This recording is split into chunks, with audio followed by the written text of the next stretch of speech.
Welcome. My name is Hartmut Veit, Hart for short. I'm one of the co-founders and president of Melbourne Insight Meditation. We are a community of meditators practicing in the tradition of insight meditation, also known as Vipassana meditation, where the emphasis is on direct experience through the practice of meditation.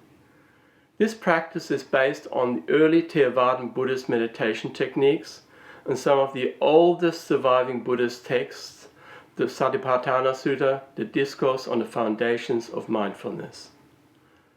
These are practiced without purporting any beliefs, rather an invitation to inquire with intimacy into life here and now. Buddha's teachings, the Dharma, are in essence a guided path of inquiry into the nature of reality as a universal truth that is common to all beings and can be experienced by everyone at any given time, regardless of what beliefs or religions we may have. Built on the foundation of community, Melbourne Insights Meditation's key goal is to create and strengthen this community as we practice the Dharma together, supporting each other in establishing, deepening, and maintaining awareness. Right from its inception, MIM, as a volunteer-based, not-for-profit organization, was created in a spirit of generosity, dana. Dana being the ancient Pali word for generosity or giving freely, thus continuing an ancient Buddhist monastic tradition and actually a foundational practice in the midst of contemporary Western society. That means that apart from our admin staff, all our teachers, facilitators, volunteers, and including board members like myself, give their time freely without pay. Teachers receive no compensations for teaching at MIM, thus relying on financial support from a community of meditators to fund their daily living expenses and the continuation of the teachings. This practice of collective generosity develops loving kindness and compassion. It deepens awareness of our interconnectedness and encourages non-attachment. To this end, MIM offers a program of weekly meditation sits, events, workshops, and a growing community interested in exploring the contemporary application of authentic Buddhist teachings in our modern lives. Thank you, and I hope you enjoy the following talks.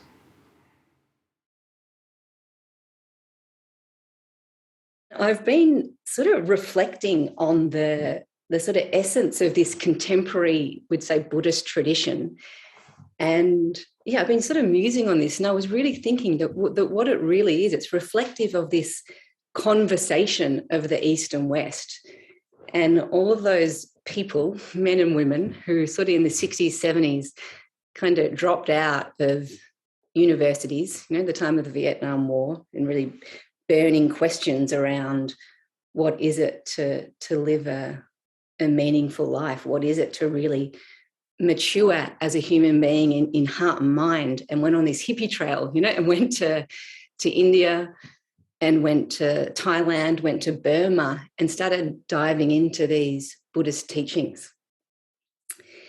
And really began to sort of come in contact with this pretty astonishing body and map, and I'd say a pretty astonishing inheritance of knowledge and inquiry into the human heart and mind. And some of you will be familiar with some of these people and some of you won't.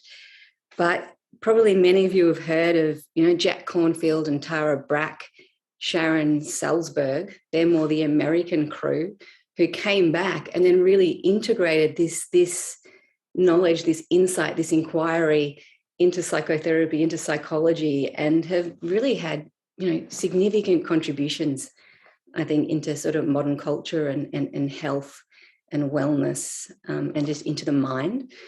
And so a little bit different, like how this tradition landed in Australia was more through an interestingly English man called Christopher Titmuss. And I met Christopher when I was a late teenager, and I myself just went to India. I remember sitting in front of him cross-legged, and very beautiful man who stayed very true to his ethics and his teachings, lived his whole life on donation, has got a real political fire. Stayed very true to his words. So he kind of brought these teachings to Australia, and then there was a student body that kind of began to learn with him, and they're my senior teachers, and they're the senior teachers of Melbourne Insight.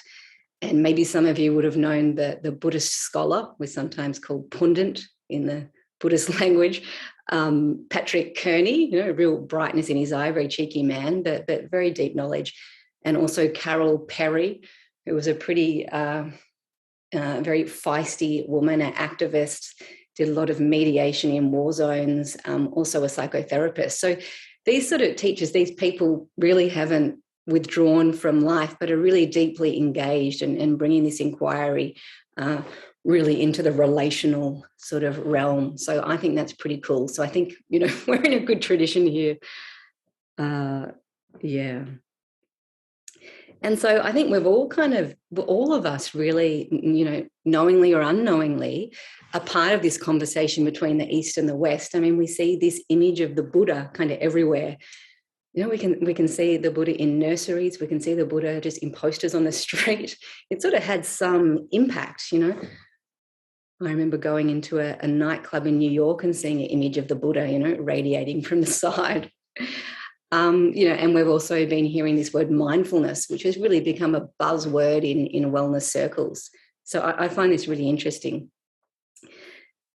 And so, so I think we all come to meditation for very different reasons, and, welcoming you all here for whatever motivation might have brought you here.